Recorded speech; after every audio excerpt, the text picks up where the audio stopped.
A lot of the teams, especially in week 1, just really leaving top lane. I don't even think the junglers barely even came up there. So we've seen today, there actually has been a lot more top pressure. Take that Scuttle Crab, and he even pinged that he's looking for a play on the Chayak, and oh, there it is. That is the first blood, and it's over to Rangjun.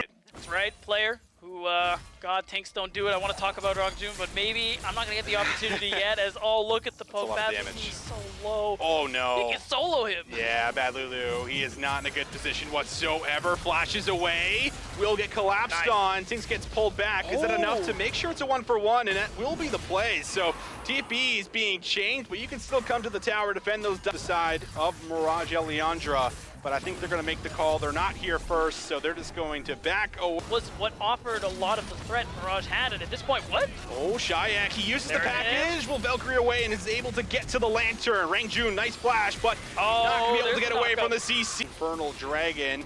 Don't think anyone's going to be here to steal it, so that means that Misfits are going to be able to grab it. Really performing this game is not just turret plates, Austin. He's 20 CS ahead of Cody's son. He is looking really good in terms of overall jungle.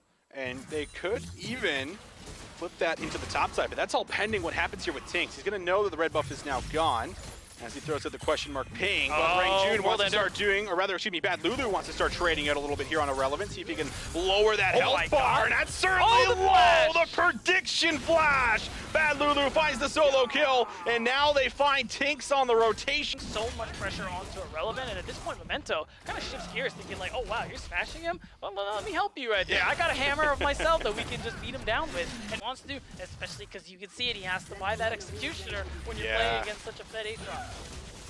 A lot of additional components you really do need to start to build so that you can just last in the lane, but Bad Lulu has been sitting on a lot of gold. I'm curious to see what that drop the Rift Trail. They want to try to crack open this mid lane, but how about a 3-man Cataclysm? Can the members of Mirage actually get here in time? The package comes through and separates the two. Bad Lulu look at the now in trouble as he will drop down. Memento needs to try to get out, but Tinks hot on his tail. Can't close the gap. Can't get there in time. This neutral objective. But the thing is now Mirage do because of the turret. And I think at this point, Misfits, they might try to play for the steal. If not, they can play for the fight after. Chayak is the big playmaker here. All right, Memento takes down the Dragon. Raxo gets out. He's very low on HP. Tinks finds a new target. Bad Lulu now forced into the World Ender. Chayak has to ult away. Could they find the kill in Memento? They do. Chayak finds the first one. Bad Lulu goes down for the second.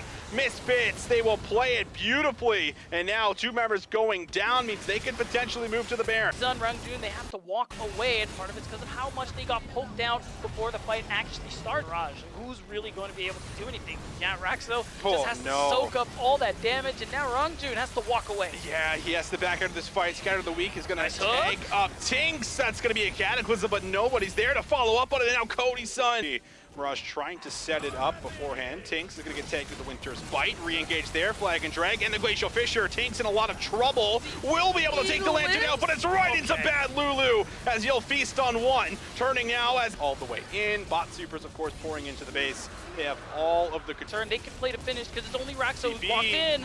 Can they get into the pit? No, they can't. It's going to be secured here for Misfits. Flash engage. Glacial Fissure does a bit of damage, but Raxo is taken low, and he'll ultimately be taken down. Cody's son now on 3 items with the Infinity Edge. Hey, they got to back off. Maybe they can use some of their poke. Wait a minute, Tinks is going in. Re-engage. Tinks goes very far forward, and now it's the Cataclysm from Memento, but it's the Lantern that gets Tinks out, and it's in trade of the jungler. You do have one team fight left. Memento's coming up in 5 seconds, but they're hammering on the towers. Chayak is dealing so much damage through the front line. Raxo can't even survive the burst. Rangjun goes forward. He takes out Woolite, but could they find anything more? Tinks is too far forward again, so they will defend the base. Can really take away from this. They pick up Shutdown, and Mirage managed to narrow the gold lead just a little bit. I actually think they're going to end up taking out Memento. Oh no, off TP. Yeah, this is a big play here for Cody's son. He is able to free hit, finds Irrelevant, and this is going to scatter up. What do you have? We've seen you do it before. You did it against K-Corp.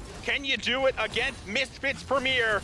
Will they even just try to rush the Nexus? Bad Lulu's going to pull the trigger onto Tinks, but it's going to be a great route here with the Moonlight Visual now going all the way in with the package. Chayak is deep in the back line, and they will shred through everybody on Mirage Elyandra. That's one heck of a way to end game number 3 on the day, and it's Misfits Premier that collect win number 2. Shaky mid-game from Misfits, but they